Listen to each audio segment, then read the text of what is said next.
काना दिखेला। एक गांव में एक आदमी और उसकी पत्नी रहती थी। उसकी पत्नी अचानक से बहुत बीमार पड़ गई। मरने से पहले उसने अपनी पत्नी से कहा, मैं तुमसे बहुत प्यार करती हूँ। तुम्हें छोड़कर मैं जाना नहीं चाहती। मैं नहीं चाहती कि मेरे मरने के बाद तुम मुझे भुला दो और किसी दूसरी औरत से शादी करो। वादा करो कि मेरे मरने के बाद तुम किसी और से प्रेम नहीं करोगे, वरना मेरी आत्मा तुम्हें चैन से जीने नहीं देगी। उसके जाने के कुछ महीने बाद उस आदमी ने किसी दूसरी औरत की तरफ देखा तक नहीं। एक दिन उसकी मुलाकात एक ऐसी लड़की से हुई जिसे वह चाहने लगा। बात बढ़ते बढ़ते शादी तक आ गई और उसकी शादी हो गई। शादी के कुछ महीने बाद आदमी को लगा कि कोई उससे कुछ कह रहा है। मुड़कर देखा तो उसकी पहली पत्नी की आत्मा थी।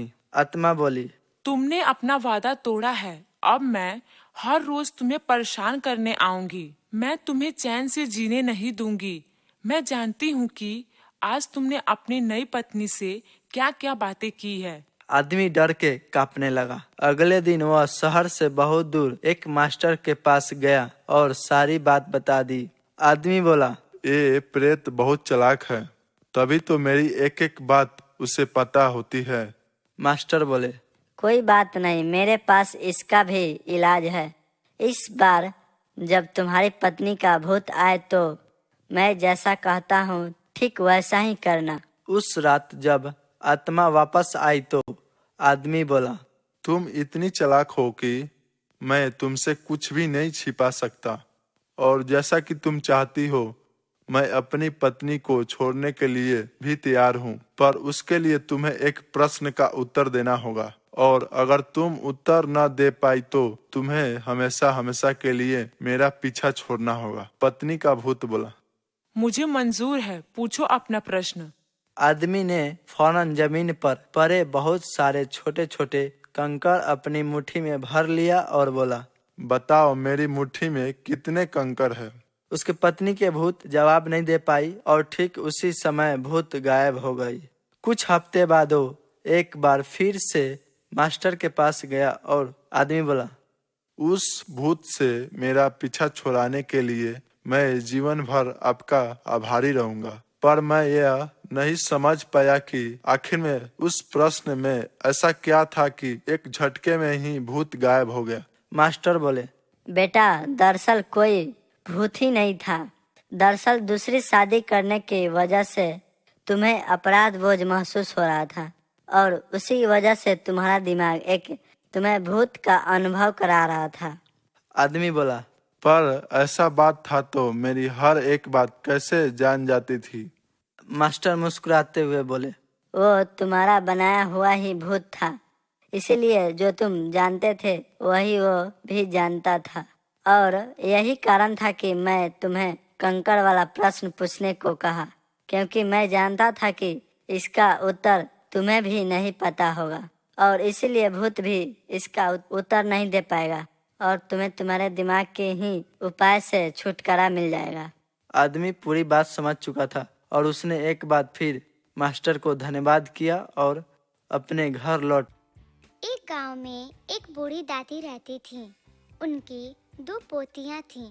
दादी माँ ने अपने दोनों पोतियों को पाल पोस के बड़ा किया था। दादी माँ दूसरों के घरों में काम किया करती और उन्हीं पैसों से अपने दोनों पोतियों का पालन पोषण करती। उसकी दोनों पोतियां बहुत होनहार थीं और इसका फायदा दादी माँ उठाना चाहती थी। एक दिन सुबह दादी माँ अपने दोनों पोतियों से कहती हैं कि अरे मेरी प्यारी पोतियों, उठ जाओ, सुबह हो गई है। एक पोती बोलती है कि दादी सोने दीजिए ना। दादी बोलती हैं, बेटा उठ जाओ, आज आप लोग को काम ढूंढने जाना था ना। पोती बोलती है, नहीं नहीं दादी जी, आज मन नहीं कर रहा, कल चले जाएंगे, आज बस सोने दीजिए ना।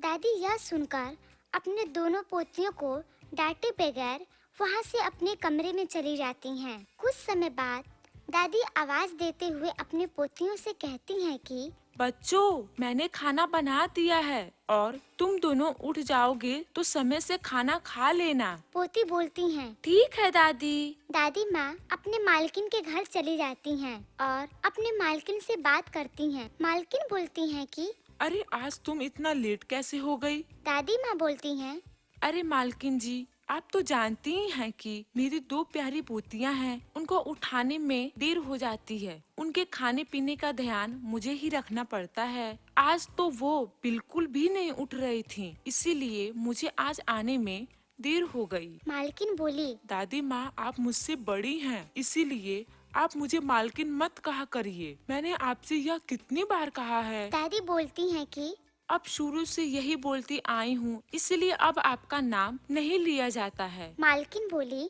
अच्छा, अब मैं चलती हूँ, मुझे बहुत देर हो रही है। आप अपना और मेरे घर का ख्याल रखना। इतना कहकर मालकिन वहाँ से चली जाती है। और दादी माँ घर की सफाई करने लगती हैं। तभी उसे अपने मालकिन का लिपस्टिक दिखाई देता है। वह उसे उठाकर बोलती है कि अरे वाह, यह लिपस्टिक तो कितना सुंदर है। क्यों ना मैं इसे चुरा लूं और अपनी पोतियों को दे दूं। आखिर में वो भी तो लड़कियां हैं, उनका भी मन करता होगा सजने संवरने का। मैं ऐसा करती हूँ कि इसको छुपा लेती हूँ।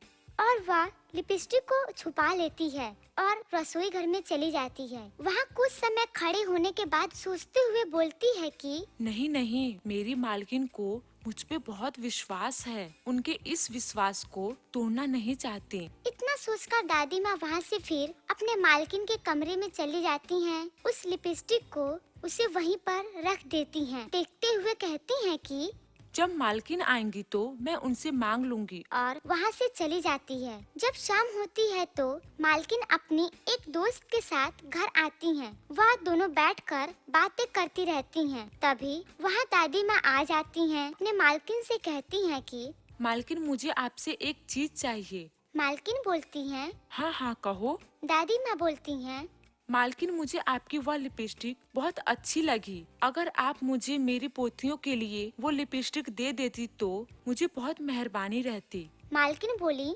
अरे कोई बात नहीं, आपको जो चाहिए वो ले लीजिए। तभी वह अपने मालकिन का लिपस्टिक उठा लेती है और वहाँ से चली जाती है। जिसके बाद मालकिन की दोस्त बोलती है, यार, ये कैसी नौकरानी पाल कर रखी है तू? एक नंबर की लालची है। मालकिन बोली, अरे नहीं नहीं, ये बहुत अच्छी हैं। ये तो मेरे पास 10 सालों से काम कर रही हैं और इनकी नियत मेरे घर को लेकर कभी भी खराब नहीं हुई है। सहेली बोली, अरे वाह, तब तो ये बड़ी ईमानदार हैं। तो फिर ये बूढ़े होने के बाद भी काम क्यों कर रही हैं? मालकिन बोली, क्या बताऊं यार, इनके बेटे और बहू को गुजरे काफी समय हो गए हैं और तभी से ये अपने 2 पोतियों का पालन पोषण कर रही हैं। इनकी पोतियां कितनी बड़ी हैं? दोनों बड़ी हैं। क्यों ना इनकी पोतियों को हम अपने ऑफिस में काम दिलवा दें? Well idea. इस तरह दोनों बात करके सो जाती हैं। तो दूसरी तरफ दादी जब अपने घर पहुंचती हैं, तो वह अपने पोतियों से कहती हैं कि बेटा, ये देखो मैंने तुम्हारे लिए क्या ले आया। दोनों देखकर सो जाती हैं। कुछ दिनों के बाद दादी बहुत बीमार पड़ जाती हैं और बोलती हैं कि बच्चों, अब मैं बीमार हो गई हूँ। तुम दोनों बाहर क्यों नहीं जाती काम करने के लिए? अगर तुम लोग बाहर जाती तो मेरा थोड़ा मदद हो जाता। बड़ी पोती बोलती है, दादी, हमें नौकरी कौन देगा? और अभी तो हमारी पूरी पढ़ाई भी नहीं हुई है। दूसरी पोती बोलती है, अरे दादी, आप सही बोल रही हैं। दीदी, हमें दादी की ऐसी अवस्था में उनकी मदद करनी चाहिए। यह सुनकर उसकी बड़ी बहन बोलती है, हाँ दादी जी, अब हम दोनों बाहर जाकर एक अच्छी सी नौकरी ढूंढेंगे और मन लगाकर काम करेंगे। तभी उसकी मालकिन अपनी सहेली के साथ वहाँ आ जाती है। बोलती है, आप लोगों की बातें सुनकर हमने अपने कंपनी में इन लोग को काम देने का फैसला किया है। यह सोचकर दादी माँ बहुत खुश हो जाती हैं।